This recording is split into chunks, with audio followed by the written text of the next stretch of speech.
हेमंत सिंह राजपूत फिर से आप सबका अपने इस डिजिटल प्लेटफॉर्म अपने यूट्यूब चैनल पढ़ा पे स्वागत करता हूं, अभिनंदन करता हूं और आशा करता हूं कि आपकी तैयारी बहुत ही उत्तम और बहुत ही अच्छी चल रही होगी। बेटा, स्टैटिक्स जीके का जो हम लोगों ने एक्सप्रेस स्टार्ट किया था, उस एक्सप्रेस में हम लोगों ने कई सारी चीजों को डिस्कस कर लिया है जो कि जीके और आपके एग्जाम के दृष्टिकोण से महत्वपूर्ण है, जो परीक्षाओं में पूछा जाता है। तो आज जिस विषय वस्तु पे हम लोग चर्चा करेंगे वह है कृषि के क्षेत्र या अन्य क्षेत्रों में जो भारत में अलग अलग मुहिम यानी अलग अलग रिवैल्यूएशन हुए, अलग अलग जो क्रांतियां हुई, जो आपके अर्थशास्त्र की अगर हम बात करें तो आपको पता है इसमें 3 सेक्टर आते हैं, प्राथमिक, द्वितीयक और तृतीयक, प्राइमरी, सेकेंडरी और टर्शियरी, 3 सेक्टर्स आते हैं। फर्स्ट सेक्टर का जो प्रतिनिधित्व करता है वो एग्रीकल्चर अर्थात कृषि करता है। इसके साथ आपका कौन कौन सा चीज आता है, वानिकी आता है और मत्स्य पालन आता है। अगर द्वितीय क्षेत्र की बात करें तो उसके अंतर्गत क्या आता है, उद्योग अर्थात इंडस्ट्री आता है। तीसरे क्षेत्र की बात करें तो उसमें क्या आता है, सर्विस सेक्टर आता है। अगर हम अपने कंट्री यानी अकॉर्डिंग टू इंडिया अगर हम देखें तो अकॉर्डिंग टू इंडिया के नेशनल इनकम में अगर इनके पार्टिसिपेट की अगर हम बात करें तो लगभग जो आपका फर्स्ट सेक्टर है, यानी अगर हम प्राइमरी सेक्टर की बात करें, ठीक, तो जो आपका प्राइमरी सेक्टर है यानी जो आपका प्राइमरी सेक्टर है, प्राइमरी सेक्टर का नेशनल इनकम में आपके कंट्री यानी हम बात कर रहे हैं अकॉर्डिंग टू इंडिया के बारे में बात कर रहे हैं और इंडिया के हम नेशनल इनकम यानी राष्ट्रीय आय के बारे में बात करने जा रहे हैं। तो प्राइमरी सेक्टर का जो पार्टिसिपेट होता है वो 70% होता है। कितना होता है, 70% होता है। यही अगर हम सेकेंडरी की बात करें, द्वितीय क्षेत्र की बात करें तो इसका जो पार्टिसिपेट होता है बेटा हमारे नेशनल इनकम में वो कितना होता है, 23% होता है। इसके बाद का जो आपका सर्विस सेक्टर है यानी ट्रस्टी सेक्टर की अगर बात करें तो इसकी भागीदारी हमारे नेशनल इनकम में 50% होती है। तो ये करंट डेटा है, आप इसको याद कर लीजिए। अगर आपसे परीक्षा में पूछता है तो आप इसको क्या कर सकते हैं, बता सकते हैं। प्राइमरी सेक्टर 17%, सेकेंडरी सेक्टर 23% और ट्रस्टी सेक्टर आपका 50%। ये तीनों क्षेत्रों की भागीदारी आपके राष्ट्रीय आय में है, ठीक। तो इन्हीं क्षेत्रों में प्राथमिक क्षेत्र और बाकी क्षेत्रों में जो क्रांतियां हुई उन क्रांतियों के बारे में पढ़ेंगे जो आपके परीक्षाओं में पूछा जाता है। तो चलिए बिना समय गवाए चीजों को डिस्कस करते हैं। यहाँ पे आपका सीरियल नंबर दिया हुआ है, यहाँ पे रिवैल्यूएशन है और यहाँ पे बात करें तो आपका आपका क्या है, प्रोडक्शन एंड रिलेशन है, ठीक। किस उत्पाद से है और किस फसल से या किस चीज से संबंधित है। सबसे पहले बात करेंगे बेटा हरित क्रांति की। हरित क्रांति की अगर बात करें तो ये खाद्यान्न उत्पादन से संबंधित है। किससे, खाद्यान्न उत्पादन। खाद्यान्न मतलब यहाँ पे अनाज समझना, क्या समझना, अनाज। अनाज की अगर बात करें तो इसमें धान और गेहूं 2 फसलों पे क्या किया गया था, इन 2 फसलों के उत्पादन पर सबसे ज्यादा फोकस किया गया था।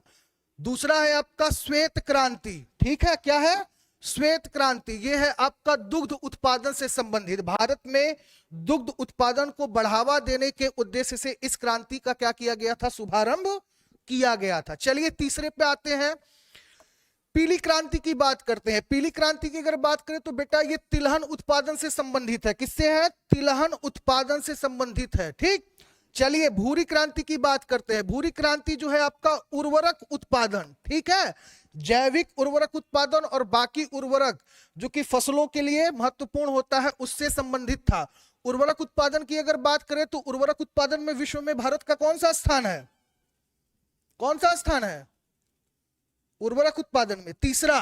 कौन सा है, तीसरा। चलिए आगे चलते हैं, नीली क्रांति की बात करते हैं जो क्या है, मत्स्य उत्पादन से संबंधित है। किससे, मत्स्य उत्पादन से संबंधित है। चलिए लाल क्रांति की बात करते हैं, 6ठा नंबर।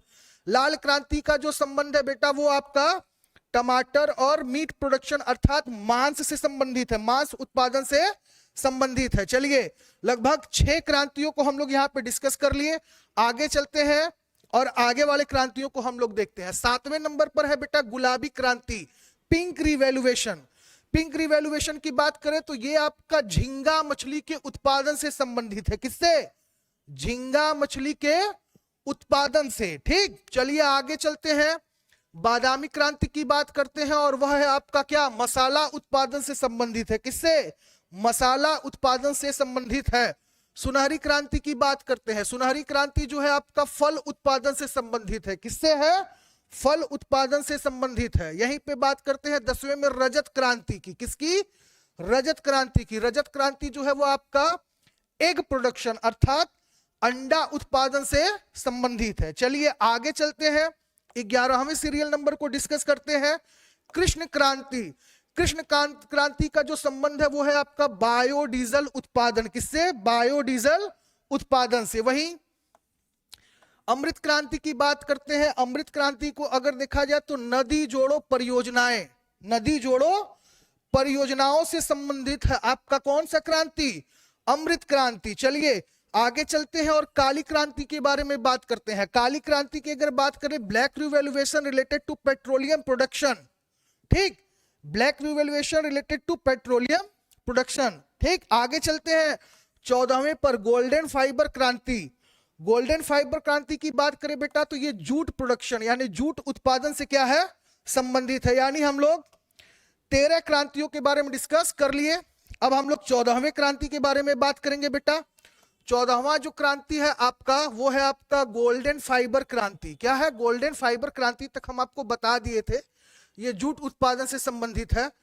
अगला है आपका गोल्ड रिवैल्यूएशन, स्वर्ण क्रांति। स्वर्ण क्रांति जो है वो फल और शहद उत्पादन से संबंधित है। किससे है? फल और शहद उत्पादन से। बात करते हैं अब हम लोग सिल्वर फाइबर क्रांति। सिल्वर फाइबर क्रांति यानी सिल्वर फाइबर रिवैल्यूएशन की बात करें तो दिस रिवैल्यूएशन रिलेटेड टू आपका ये कपास प्रोडक्शन यानी कपास प्रोडक्शन से क्या है? ये संबंधित है। चलिए सदाबहार क्रांति 17वां नंबर है, सदाबहार क्रांति। अगर सदाबहार क्रांति की बात करें यानी आपका एवरग्रीन रिवैल्यूएशन, यह आपका कृषि से संबंधित है, जैव तकनीक से संबंधित है और सीमेंट से रिलेटेड है। ठीक, चलिए सीमेंट से रिलेटेड जो है वो आपका ये है धूसर स्लेटी क्रांति। ठीक, 19वें की बात करते हैं और इंद्रधनुषीय क्रांति के बारे में बात करते हैं।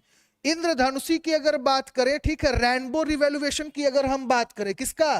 रेनबो रिवैल्यूएशन की अगर हम बात करें तो सभी क्रांतियों पर निगरानी रखने हेतु, जितनी भी क्रांतियां हुई थी उन सभी क्रांतियों पर निगरानी रखने हेतु इस क्रांति को क्या किया गया था? संपन्न किया गया था। यही अगर हम सनराइज यानी सूर्योदय रिवैल्यूएशन यानी सनराइज रिवैल्यूएशन की अगर हम बात करें तो यह आपका इलेक्ट्रॉनिक उद्योगों के विकास के हेतु है।